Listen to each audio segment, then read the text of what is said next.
Sometimes, I feel like I was destined to be the bad kid. My dad walked out on my mom and I before I could walk, and I remember being angry and confused about it since the moment I could form a thought. To make things worse, my parents decided to name me Dietrich, which is maybe the most skinhead-sounding name you can have. Pair that with some hand-me-down Cochrane's and a Jean jacket and you've got yourself a certified red flag. All of this is to say that I was a serious piece of shit kid. I started stealing my mom's cigarettes at 11. I had my first fight at 12. And I probably would have been arrested at 13 if I didn't pin that break-in on my buddy Julian. Mom put up with me the best she could, until I hiked a Dos Equis bottle through the passenger side window of my principal's Chevy and got my second expulsion. It was at this moment that Mom decided serious measures had to be taken before her stupid teen son wound up with an adult-sized rap sheet. Her solution, moving from our little apartment in Cheektowaga all the way to a decrepit crypt just outside of Baltimore. The house had 3 bedrooms, creaking wooden floors, and was way out of Mom's price range. But thankfully, that didn't matter because she had just inherited the place. The house belonged to my grandmother, who I must have met maybe once or twice as a little kid. I have a very distinct memory of telling her she was a shit word because she wouldn't put peanut butter on my bananas. Whatever the reason that drove Grandma away from our little family, it wasn't enough to take us out of the will, even though the house and its inhabitants of dumb pretties, as she called them, was the only thing on it. Mom thought that taking me from one small town to another would be a fresh start. Truth be told, I didn't really care. I didn't have any real friends left back home, and I was already bored of my latest girlfriend, who was some dumb freshman, had no business seeing in the first place. I was 16 and already decided the world was shit. So I didn't give a rat's ass which part of it I ended up in. I spent my first afternoon in the house scuffing up the floors, kicking holes in walls, and carving my name into wood that was older than me. Pointless destruction is only entertaining for so long. So after a while I found myself exploring the grounds. I kicked around the weeds in the backyard. I found which of the bathrooms had an actual, working toilet. I narrowly stepped on an exposed nail at the top of the staircase. Then, I found the 3rd bedroom, the one neither my mother nor I would be sleeping in. This room was full of all of Grandma's dumb pretties, her name for the eclectic collection of shit she gathered in her 80-something years of life. To a respectless teen, there could not be a room full of any uglier, useless doodads in the world, and yet I found myself morbidly curious about each and every one of them. There was a clay figurine of a miner, who gave me a good laugh when I twisted his head off and realized his neck was a cork. There were a lot of clocks, none of which ran anymore, a folded flag, and a bunch of little porcelain babies, but above all else, there were dolls. Little, ugly, sackcloth dolls with dead painted expressions. It was all weird, but nothing really surprised me. That is until I got to the back of the room. I almost hadn't noticed it, but tucked away in a back corner, sitting under a dust-filled beam of light, was a white sheet, draped over what I assumed was a chair. When you make a habit of stealing stuff, you start to look at things a little bit differently than most people. My first thought here was what could be so valuable that it was the only thing in the room worth protecting from all the dust. I didn't even care what it was, but knowing it was worth something to someone once was enough to pique my curiosity, and without hesitation, I pulled the sheet off. It was another doll. This doll, however, was different from all the rest. It was a woman and would be as tall as one if it stood up, probably standing at least 5'4", or maybe taller. Her body was built more like a puppet than a doll, with ball joints at the wrists and elbows and shoulders, anywhere a person's arms or legs would bend. The doll's silhouette was almost perfect, if not for her arms and legs feeling a bit too long and lanky, and the paint that would be her skin was starting to chip and peel to reveal the wood beneath. That is, everywhere except for her face. My God, her face. I still have trouble describing it now. It was perfect. Made of porcelain, or something like that, much finer than the wood. If you weren't looking close enough, You'd swear it was the face of a real girl. A young, black woman, to be precise, probably my age or a bit older, with long curly, real hair falling over her face. That face was flawless, not like the rest of its body, with not even a chip in the paint to break the illusion. I remember reaching my hand out to touch it, but stopping, completely wigged out by the thing. She didn't even have minor imperfections you might find on an actual person's face. She looked like one of those Renaissance statues, unbelievably lifelike to the point of being better than reality. Her cheekbones were perfectly carved or molded onto whatever material the face was made of. Her nose had little nostrils, and her lips even parted ever so slightly into what was almost a smirk. The only thing that broke the illusion were her striking, golden, glass eyes, which stared perfectly forward, lacking in that look of life real people had. My trance was interrupted by the sound of my mom entering the room behind me. "Dietrich, I swear to God if you keep kicking holes in my walls." She saw what I had found and her face instantly broke into a pout. Her eyes were immediately trained on the doll, and I quickly moved my hand away from it. "What is this thing?" I asked. I didn't have to specify what. "Her name is Calliope." Mom responded. She had a scolding kind of tone, probably hoping I would show more respect to my late grandmother's things. "Your grandmother bought her at a carnival in France when she was about your age. She said she was made by some famous doll maker, and that she had always wanted one of his dolls ever since she was a little girl." "Neat," I said, a bit disinterested now that I had more context. "Yeah, your father always liked her too." It was my turn to pout now. Mom had broken the no dad talk rule, and then had simply walked out of the room with nothing more than a dinner's at 8. I looked back at the doll.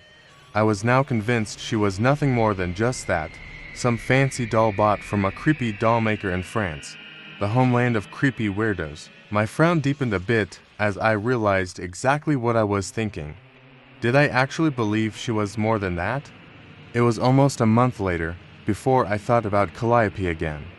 I had spent the night drinking with a couple of guys and this girl Veronica from my class. It was a pretty uneventful night, but I still remember stealing a couple of six-packs from this guy Kevin's dad, and that I thought I had a chance of getting with Veronica if the cops hadn't shown up. The rest of it is more or less of a blur, up until I hopped the fence into my own backyard. It was late by that point, probably way past midnight. I had cut through a few neighbors' backyards to be sure that I had lost the cops, but I also didn't want to go through the front door in case Mom was there waiting to lecture me. I fell on my ass coming over the fence, and as I kicked through the weeds and tall grass I realized I hadn't really been back here yet. It wasn't too hard to find my way around though, thanks to a big, bright full moon in the sky. As I stumbled towards the house, I remember my leg getting caught in some tall weed, which was strong enough to wrap around my ankle and stop me for a second. As I knelt down to tug myself free, I noticed a weird, white patch in the middle of the yard, reflecting the moonlight. I ran my fingers over it and realized it was concrete, a rectangle foundation about 4 feet long, with an uneven surface. I figured there must have been a shed there at some point, got my leg free and went inside. I climbed through the kitchen window and up the staircase towards my bedroom. I thought all of my stealthiness was for nothing when I kicked something in the hallway just outside of my mom's room. She didn't seem to wake up, and I cursed under my breath and carefully made my way past several obstacles in the pitch-black hallway I remember being empty when I left for school that morning. When I got to my room, I went straight to bed, not even taking my shoes off. It wasn't long before I started getting this weird feeling, like I was being watched by someone else in the room. I glanced around, and even though it was dark, I was pretty sure nobody was there. I would have seen them, right?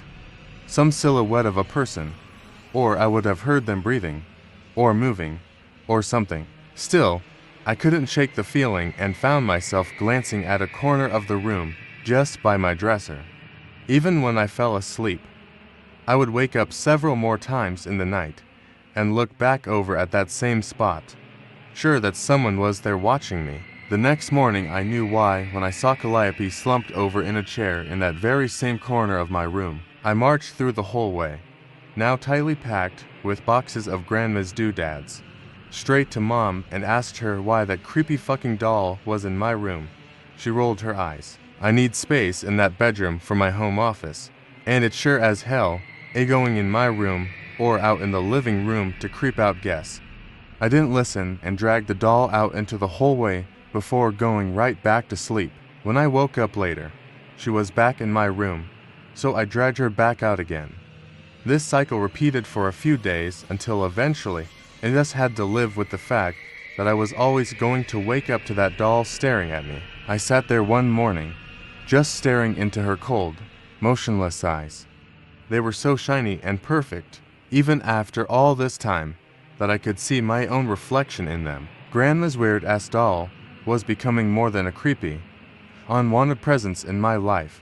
She was becoming an intrusive mockery of my defiance. That night, I decided to get rid of her. I grabbed the doll's arm and dragged her out into the living room. I wasn't just getting rid of the problem.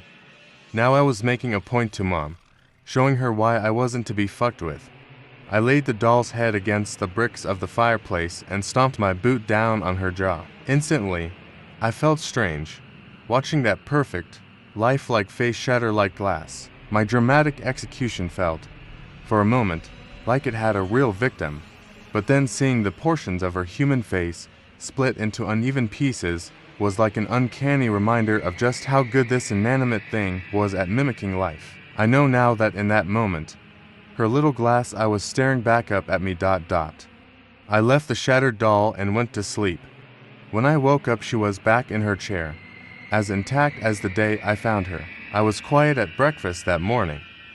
I remember I couldn't touch my food, and couldn't bring myself to make eye contact with my mother.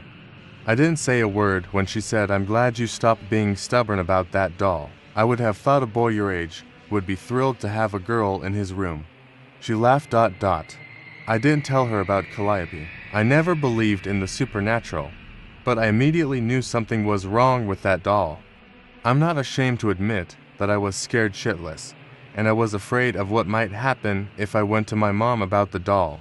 Not that she would even believe me. I made it a rule not to bother Calliope. I wouldn't even touch the doll again, which also made my room a place of never-ending tension. I hated when I had to go in there and started to sleep on the couch in the living room or at a friend's house. When eventually had no choice but to sleep in my own bed again, I would spend hours every night laying awake, staring at the doll, knowing that the moment I looked away she would get her revenge. Time went on, and the revenge never came. Slowly, I stopped being afraid of Calliope, but I still stared at her. It became less of a defense mechanism and more admiration. I admired the doll for her beauty, how still and perfect her face was, how striking her yellow eyes were behind the sheen of glass. Before long, Calliope was becoming all I could think about. I'd drift off during class, thinking about her eyes. I'd call girls by her name by complete accident. I even became less of a troublemaker, because all I wanted to do at the end of the day was come home and stare at the doll. It wasn't long before I was talking to her, telling her about my day, and even sitting her next to me on the bed as I did so. My head was always clear around Calliope. She never spoke back, but I could swear she understood everything I was saying, like she understood me, in a way no friend or girl ever had. She didn't need to say anything to prove it.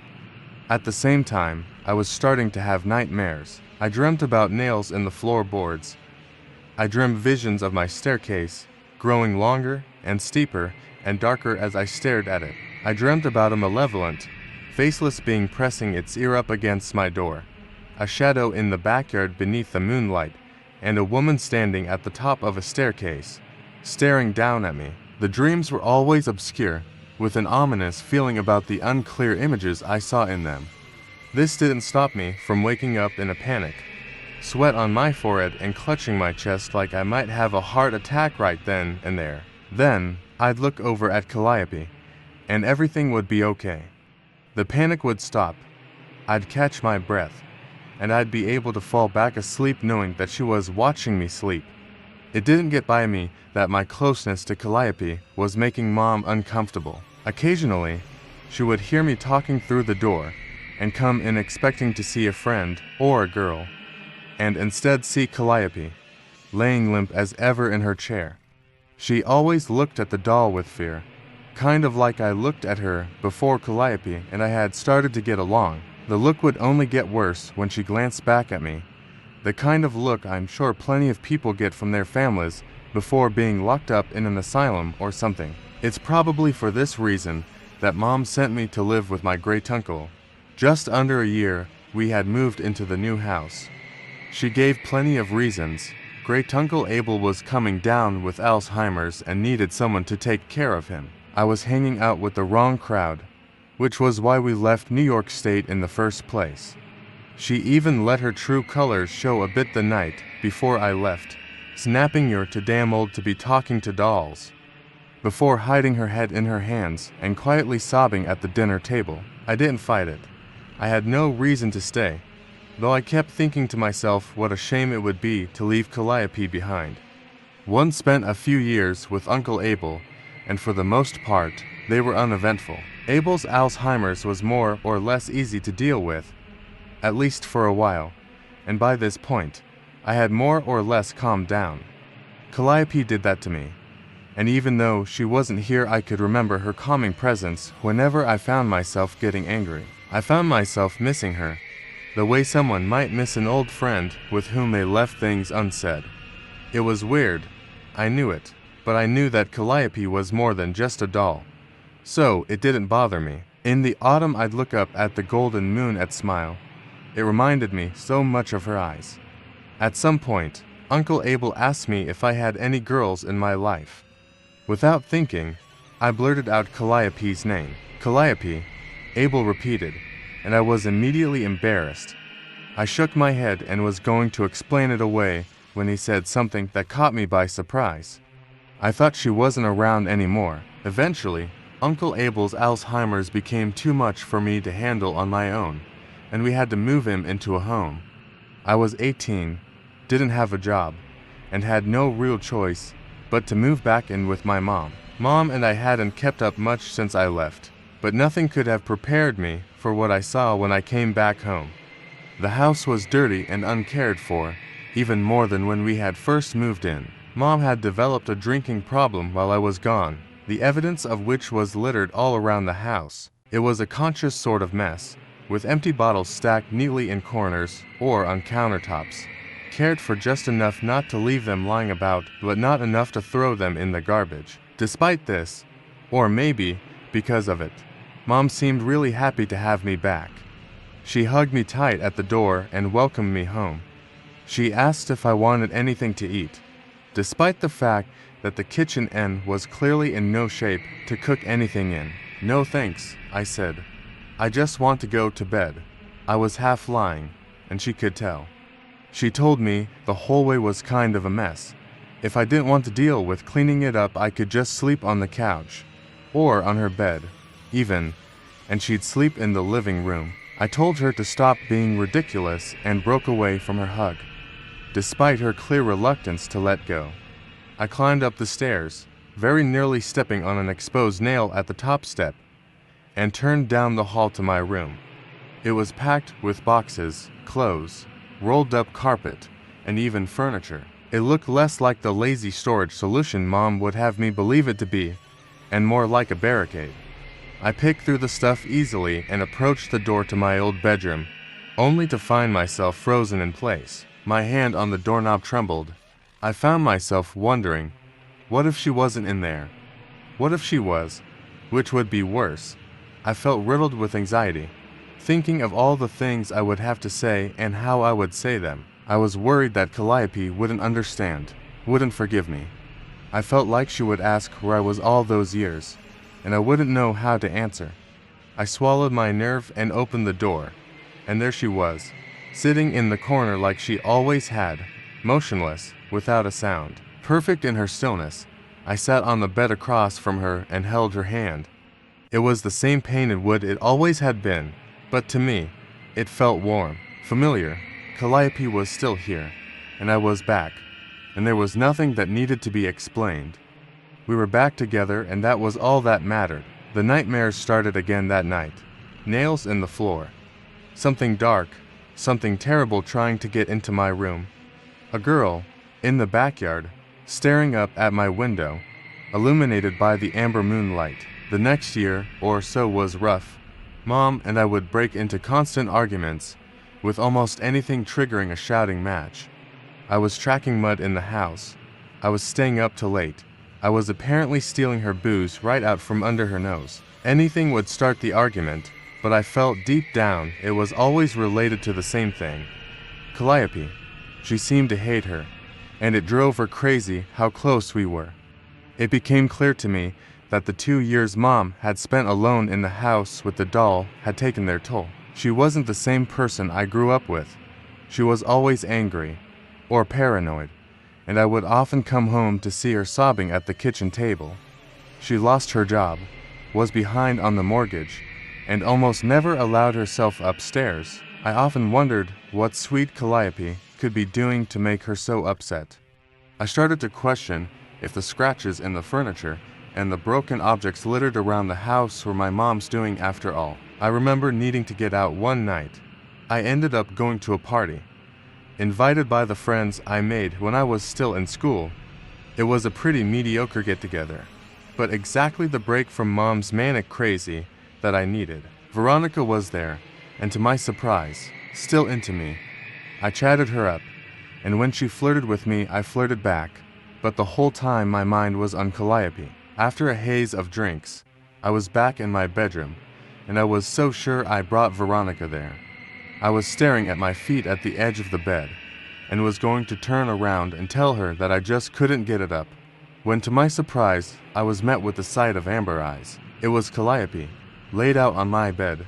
I knew I hadn't put her there, but here she was. And there Veronica wasn't. I climbed over to her. I reached out to touch her hand and gasped. It didn't feel like wood. It felt like skin.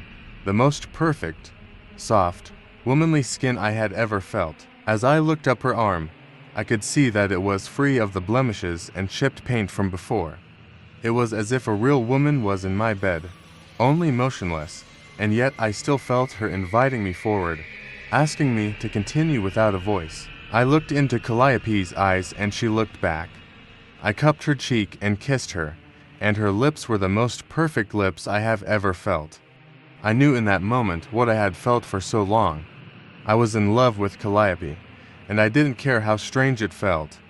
I knew she loved me back. I love you. I spoke, more of a moan than a whisper. I felt darkness looming at my door, and at the sound of my words it flew open. Mom stood there in the doorframe, tears staining her face, a bottle in her hand. She screamed at me, asking what I was doing, both of us knowing it was a rhetorical question. I pulled myself off of Calliope and sat up straight at the foot of the bed, embarrassed, but still not letting go of her hand. Mom screamed and sobbed. "Look at you," she shrieked. "In bed with that fucking whore." I was confused, but I was also angry. I stood up and told her to take it back. I shouted at her. Shouted that Calliope was not a whore, that she had no right to speak to her like that. In response, Mom pushed past me and chucked the bottle at Calliope's head. I was seeing red now, and I shoved her out of the room and into the hallway. She stumbled a bit, and I was brought back to the reality of the situation a little when I saw her almost tip over. I never once thought I could lay hands on my mother like that. It had never once crossed my mind, never felt possible, and here I had almost pushed her over. I cursed under my breath and slammed the door. I tried to walk right out the front door, down the street, anywhere I could get away from my mother and get my head straight. But she caught me on the stairwell. "Please, don't go," she stammered, tears running down her face, and choking her words. "Don't leave me alone here with her. Not now. Not after that ... double quotes." I tried to shoo her off of me, but she latched onto me like her life depended on it. I tried to tell her to calm down, that nothing was going to happen.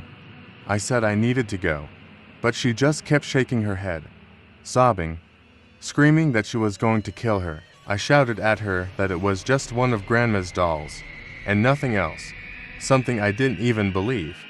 How could a doll ever hurt her? I asked. Because my mother never bought that doll, she shrieked. I was confused and tried to take a step back, but she was latched onto me. She fell quiet for a minute, choking on her own tears, before continuing, trying to be more clear, before her panicked, frantic sobbing. Calliope was your grandmother's maid, that little French whore was always flirting with your father, always giving in to his advances, always. I was immediately stunned by the mention of my dad, and she could see the expression on my face change. Her tone became more frantic, more defensive. I was 16, and pregnant, and he was going to leave me for her, that little slut. So I pushed her down the stairs, double quotes. She shut her eyes, probably unable to stand the judgment and the shock in my gaze. I pushed her down the stairs. Then I buried her with Daddy's cement out back. It was like she was reverting back to that little girl as she spoke. She opened her eyes, which were red from the strain and crying, and shouted in my face. I killed her, and now she's going to kill me. You can't leave, Dietrich. You can't let her kill me. I was shocked. I felt my heart pounding in my chest, and she just kept shaking me, rocking me back and forth as she tugged on my shirt. I whispered for her to stop, then I said it outright, then I shouted it, and shoved her when she didn't let go. Her grip on my shirt slipped, and she stumbled backward, stepping onto the exposed nail at the top of the staircase. She shrieked in pain and tumbled backward, the nail tearing through her foot as she collapsed down the flight of stairs. I was frozen in shock, watching as she hit every stair on her way to the bottom. I had to catch my breath before I followed her down, slowly ascending every step, careful not to step on the smeared blood and shifting all of my weight on the banister, feeling like I might collapse myself. Mom was laying on the floor at the foot of the staircase, a twisted mess of a person. A hole was torn from the center of her foot outward through her toes.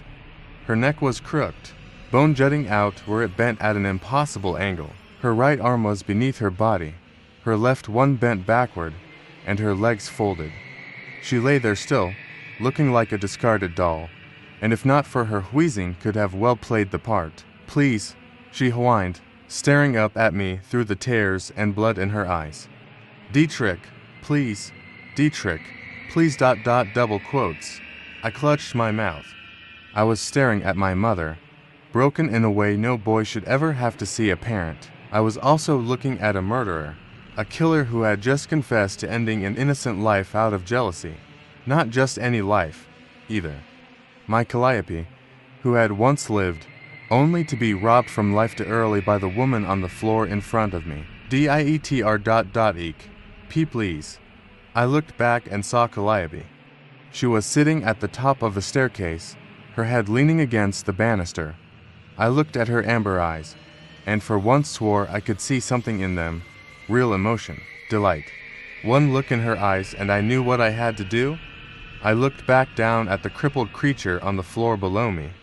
All pity and fear had left me, and I raised my leg and broke my boot down on her jaw. I dragged my mom's body out the door and stuffed it into the trunk of her Cadillac and let it drift on neutral into a local river. As I watched it sink beneath the inky murk, I remember looking up at the sky, finding it remarkable just how yellow the moon was that night. When I got home, the blood trail leading down the staircase and out the door was completely gone. As I walked up the stairs, I noticed that even the nail jutting out of the top step was missing. The door to my room was open, and there lay Calliope, waiting for me. I held her to my chest and slept dreamlessly through the night. The next day, I told the cops what my mom told me. I said she confessed to the murder of a girl about 19 years ago, just before running off with some guy she met at a bar in town. They had their questions, of course, but the forensics on the body dug up in my backyard showed that I would have to be a really murderous baby if I was responsible. Mom apparently made a reputation for herself a drunk while I was away, and with no signs of struggle, the cops had no trouble believing my story. All of that was back in October. I sold the house to a family friend who reached out not long after Mom went missing, and I hear from him every now and then. Calliope and I are living in a one-bedroom apartment in Better on now. I think she likes the beach. I'm hoping we can move to France someday, somewhere with a beach. I don't regret what I did, even if I wish my mother was still the person she was before we moved into that house. I know that all of that was a lie. She was a killer the whole time. Anyone who would rob the world of an angel like Calliope deserved what they had coming. I'm making this post because I recently got a call from the guy who bought that old house. He usually calls me every other week, sometimes to check in, ask if I heard from my mom, who is technically wanted for murder. So why would I tell him if I did? And sometimes to ask mundane questions about the house. This time was different though.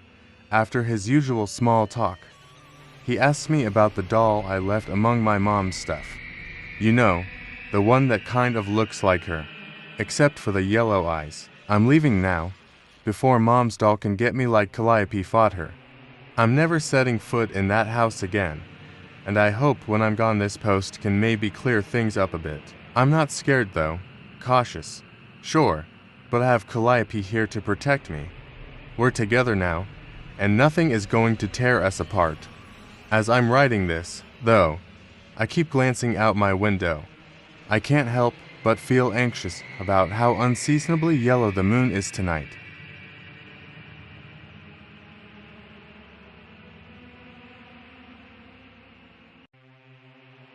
Me and a few of my friends decided to meet up the other day, and after a few drinks started talking about weird things that happened to us during our high school years. One of them brought up the time I technically died, and it got me thinking about it.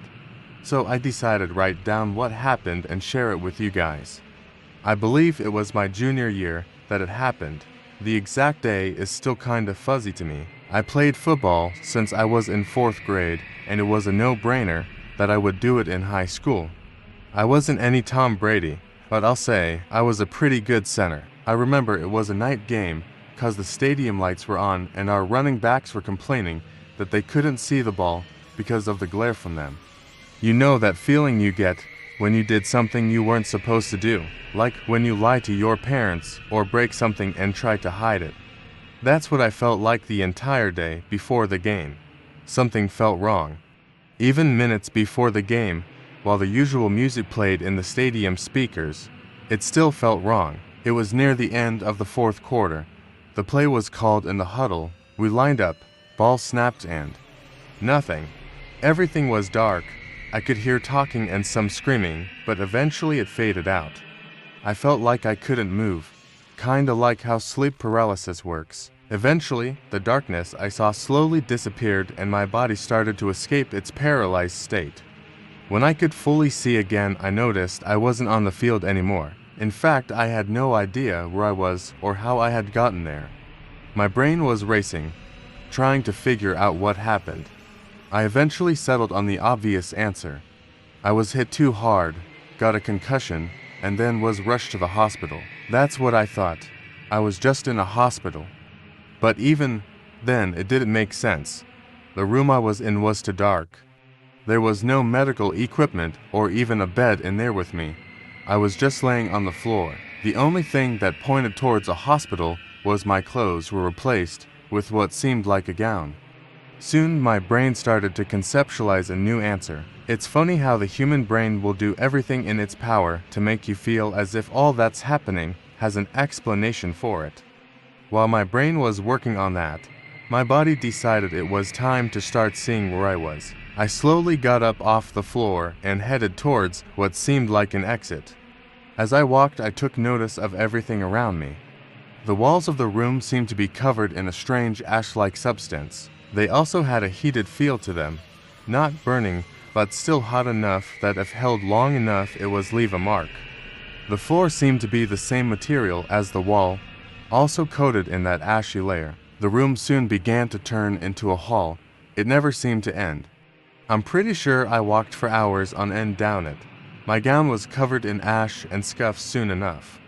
I started to see what looked like light as I neared the end, and a sound started to fill my ears as I got closer. Crackling, like the sound fire makes as it gets too hot. My brain started to put pieces together. It explained why the walls and floor were hot. What my brain couldn't wrap around was what I stared at as I exited the hall. Hell, that's what I would describe it as and where I believed I was.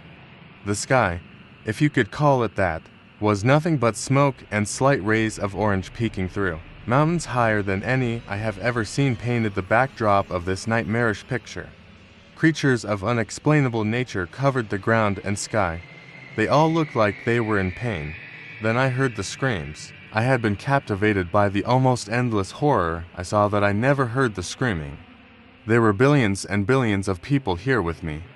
They all were screaming or crying, each being tortured in a different way. Some burned, some gored, some twisted into shapes I've never seen. I just watched in horror at the scene before me. It wasn't long before I felt something clawing at me. I yelped in pain as I turned my head to see something scratching at my leg. It was like a snake had grown legs, but the skin of it never grew around his newfound limbs.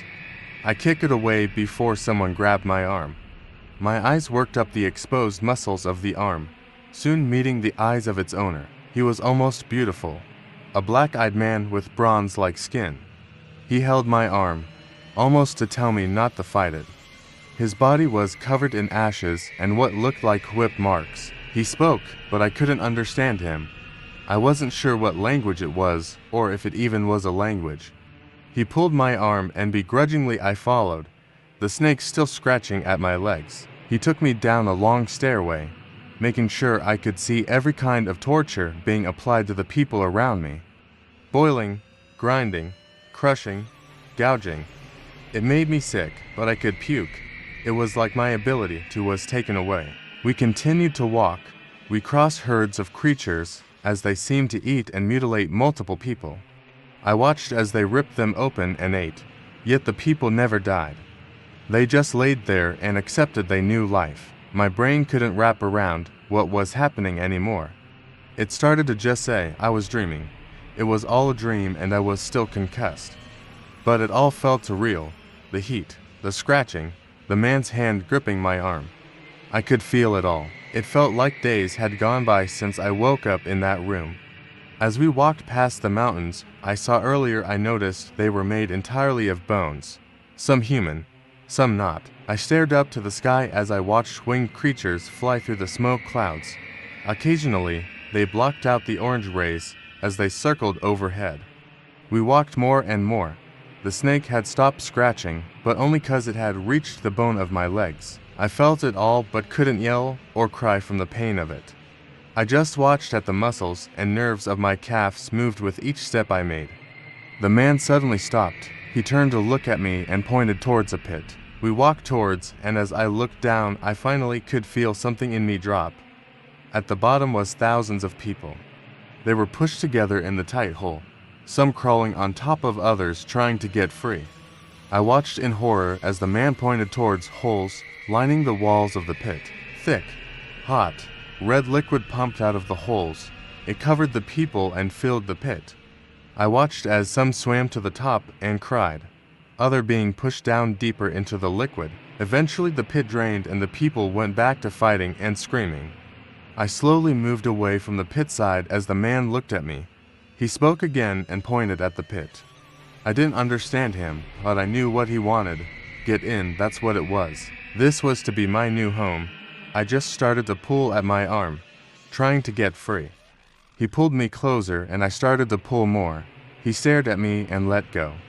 I don't know why, but he just let go and stared at me. Speaking, I ran. I ran as fast as I could from him and the pit. I ran for what felt like days, maybe weeks even. Each time I looked back it seemed I had only moved a foot away. I just cried and ran. No other thoughts were in my head besides the fact I had to get away. I stopped looking back and just closed my eyes. I could feel thousands of those creatures chasing after me. I could feel their breath and heat running down my neck. I heard their horrid growls and the sound of crackling filling my ears. I just screamed and cried until, I screamed as I sat up from a gurney, my body drenched in sweat. The two responders that were with me jumped back and quickly told me to lay down. I tried to fight back, but they told me to calm down and relax. My eyes darted around and looked where I was in an ambulance. I slowly laid back and let them check me. One of them told me what happened. When I snapped the ball, a defender had hit me and knocked me to the ground. My heart had stopped. They were called and saw my coach doing CPR on me. They got me in the ambulance and continued compressions. My heart had stopped for almost 9 minutes, and they were ready to declare me dead until my heart started to beat again and I came to. I just laid there and started to cry. The doctors could easily explain why my heart stopped. They had thousands of reasons why. But they never could explain the scars on my legs that appeared after I came to. It also wasn't until recently they noticed the significant amount of damage to my lungs. Like I had been breathing in smoke for years. I would regularly visit the doctors to have my heart checked, and besides the scars, everything I was told about what happened made sense. But what didn't make sense was what I saw when my heart was stopped. I was in that hellish place for what felt like months. Everything I felt was real. Sometimes I still feel my legs bleeding and look down, and thus to stare at those scars, almost like a reminder that maybe it wasn't my imagination. I told people what I saw, and they all say it was my mind making a placeholder or working to stay alive while my heart was stopped. I took that idea and ran with it for a long time, but still, sometimes when I'm alone and everything is silent, I feel like I'm still there. The screams of those people, the growls of those beasts, the smell of that smoke, and the crackling of that fire. It's all still there, tormenting me, like they all crying for me to return, like they saying that even though I escaped, I must come back, that that's where I belong now. I see those people in that pit, and ever so often I'll hear those wretched words. I might not understand them, but I know what they are. They push past the sound of fire and screams, calmly saying to me,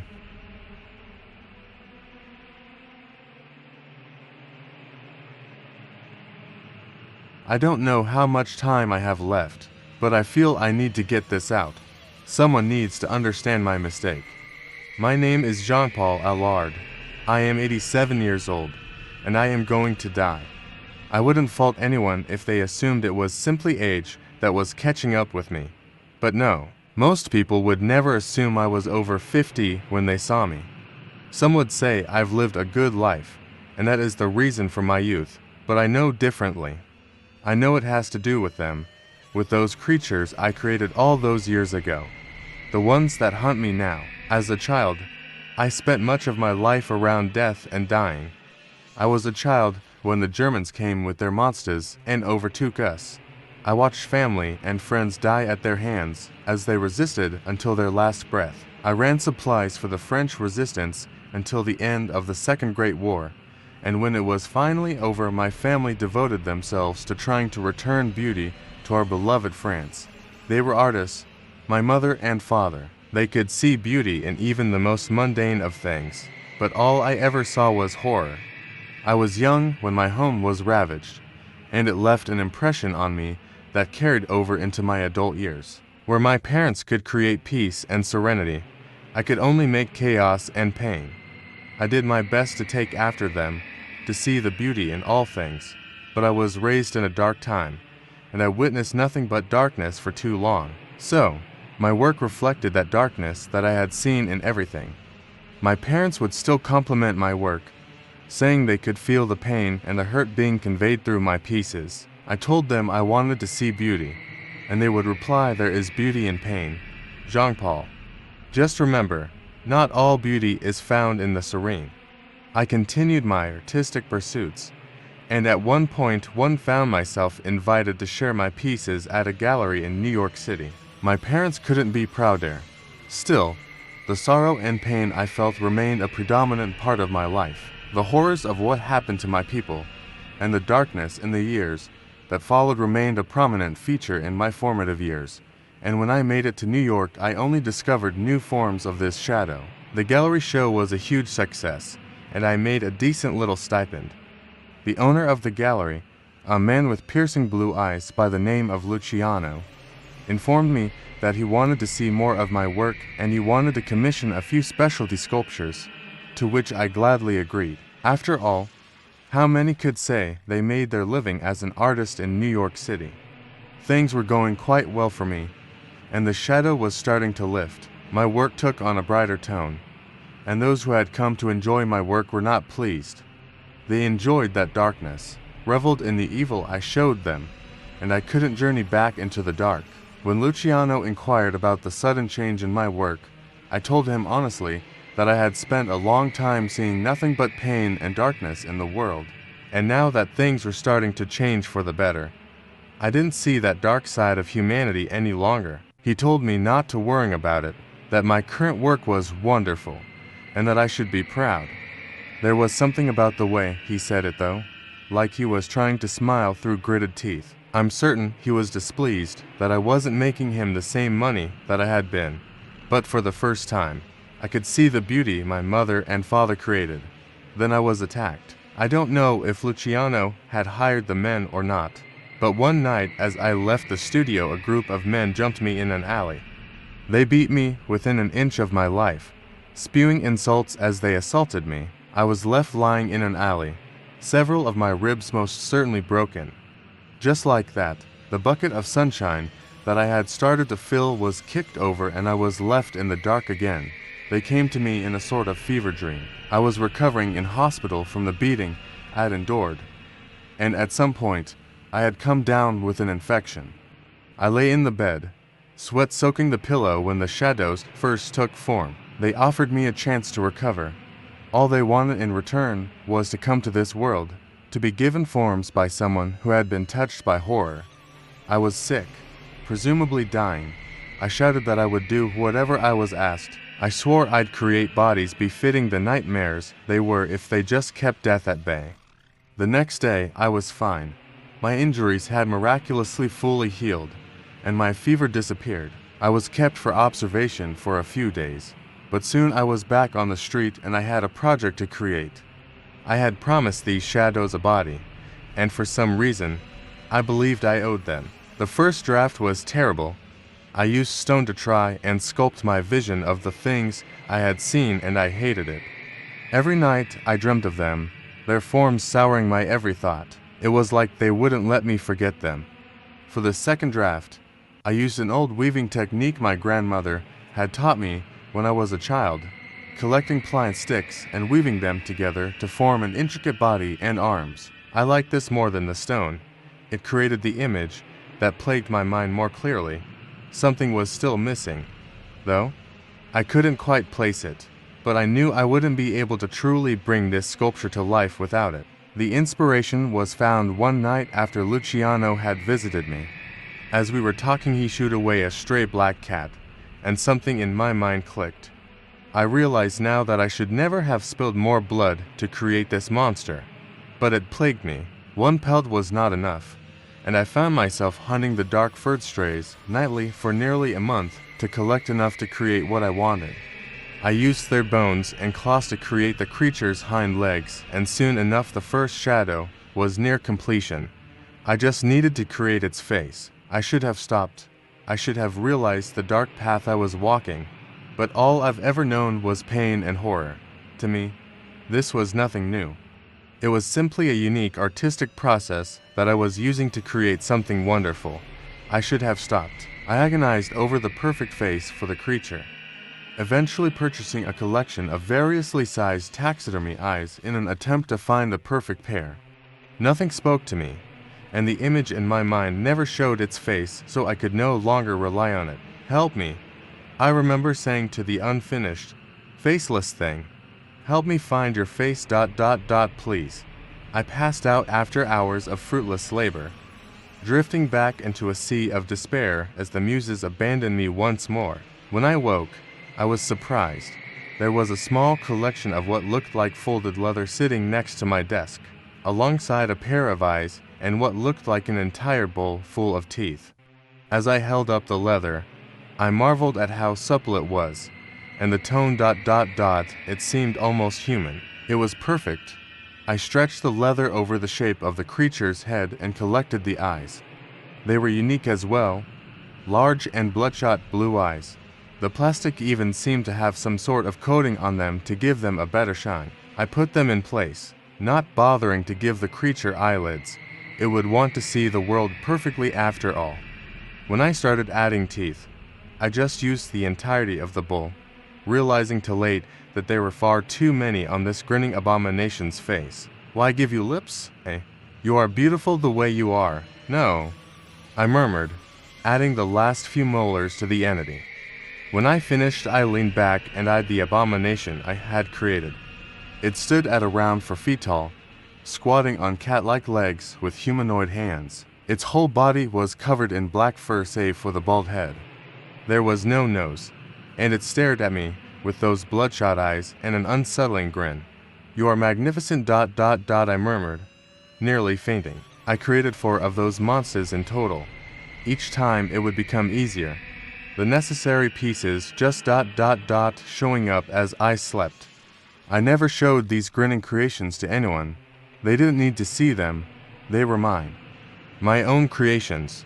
My own little friends to keep me company. Eventually, I lost contact with Luciano. One day, he just ... stopped coming to the studio, and eventually, it closed down. The police said they suspected he was involved with the mob, and just as they were starting to close in on information that could lead to his arrest, he disappeared. I continued to create pieces, my haunting muses now guiding my hand in these dark creations, and with Luciano gone, there was no longer a middleman to pay exorbitant finder's fees to. I amassed a small fortune and retired in the late 90s. I should have been well into my 60s by the time I stopped, but I looked and felt no older than a 30-year-old man. People who slighted me, even in the slightest, would often disappear. I had been questioned by police many times in the 40 years I lived in the city, and each time nothing came of it. It wasn't until I saw them do it that I put it all together. I had invited a lover to my home, and by this time I had amassed a collection of beautiful things. I needed the beauty. It helped with the nightmares I had of these creatures. He admired many of my pieces, but as we entered the studio, I saw them sitting out, staring at us. I was horrified. No one was ever supposed to see them, and when I wasn't working I had always put them up. What were they doing out? My God, they're hideous. He had exclaimed, who made those monstrous things? How horrible. They single quotes re my muses, I admitted.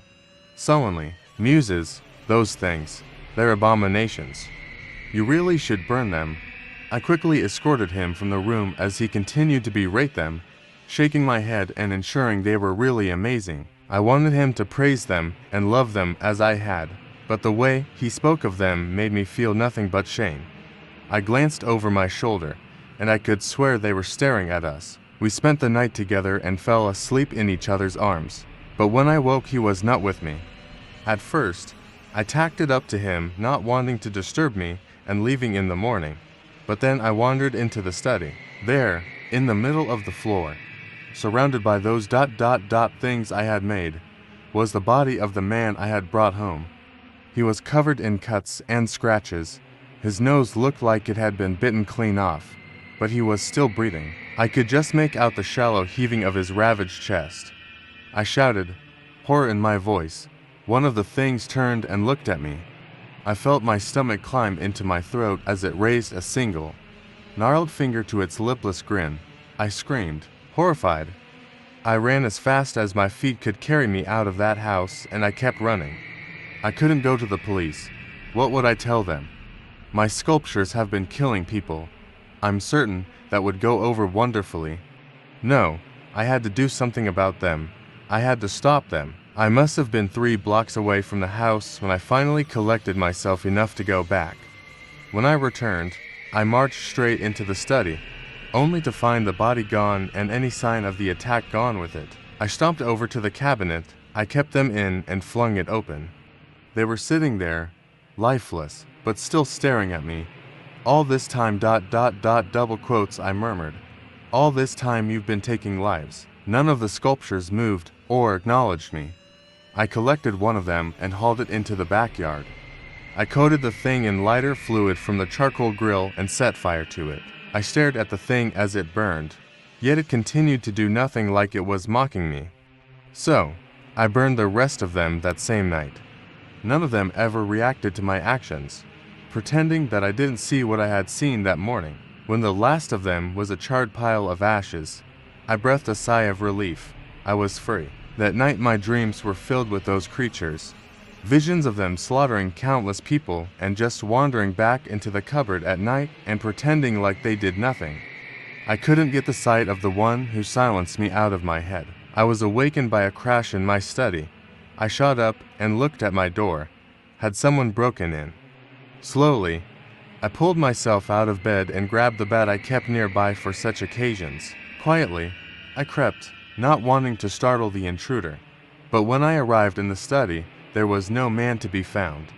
I searched the room and found nothing, until I glanced upon the canvas that I had set out. Upon it, written in ash, were the words, "It's not that easy." My stomach sank, and I turned to face the cabinet. Slowly I opened those cupboard doors, and to my horror there they sat. Those freakish little monsters with their lidless bulging eyes and too many toothed grins stared at me. Whatever beauty I had seen in these monsters had vanished the moment I discovered their purpose, the darkness I had poured into them. "So, you are my curse ... I murmured, shaking my head. "Fine, then I will bear you, but you will never harm another, not so long as I can do something about it." I don't know why I resolved to simply let them be, but if burning them down to nothing wouldn't destroy them, then I had a feeling nothing truly would. For over a year I tried to figure out a way to stop these things, to control them, but nothing seemed to work. I sealed them in glass cases, locked cabinets, and even tried to bury them. They simply kept coming back.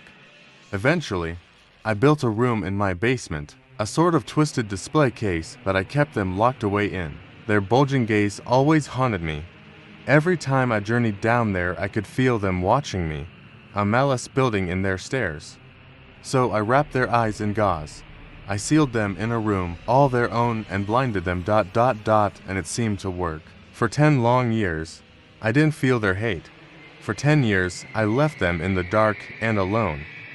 And in those 10 years, I began to feel the first onset of aging, as if whatever twisted gift they had given me was finally beginning to fade. I never left home. I became a sort of recluse trying to keep these monsters at bay. I boarded the basement door, chained it, and placed a heavy shelf in front of it in an attempt to seal the prison for these grinning bastards. I spent 10 years having my groceries delivered to my front door, and I had amassed a small fortunes that didn't need to work. My only connection to the outside world was the television and the computer. Those were the loneliest 10 years of my life. I needed someone. I no longer sought love, but instead I wanted someone to speak to. Just an ear to listen and an eye to admire the vast treasures I had collected. So, I put out a job offer on one of those gig apps. One young man accepted. Alan. He was a kind boy, and he helped me keep my home clean. In return, I paid well. It was nice to have someone present again. During one of his cleanings, he had moved the shelf I had used to hide the basement door, and he inquired about it. Why would I board up and chain this door, then place such a heavy shelf in front of it? When he inquired, I felt that malice again. This time it nearly overwhelmed me. They had simply been waiting, as if they knew they'd be let loose. I urged him to let it go, that nothing good existed down there, only the past and dark memories. He seemed to understand and accept my plea. He even helped me push the shelf back into place. I thought that was the end of it. Even the hatred coming from down below began to fade again. I wish that was where the story concluded, that Alan hadn't done what he did, but he was a young man and curiosity is hard to escape. My time with Alan helped me to realize that life was too short to spend it trying to just be a jailer to these monsters. I had to get out again, to journey into the public eye and spend time amongst the people.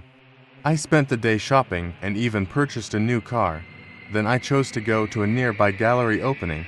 I had a wonderful time, and the people there truly had a passion for the artistic. I had even met another man who I had promised I'd see again. Things were going the right way. Finally, then I came home.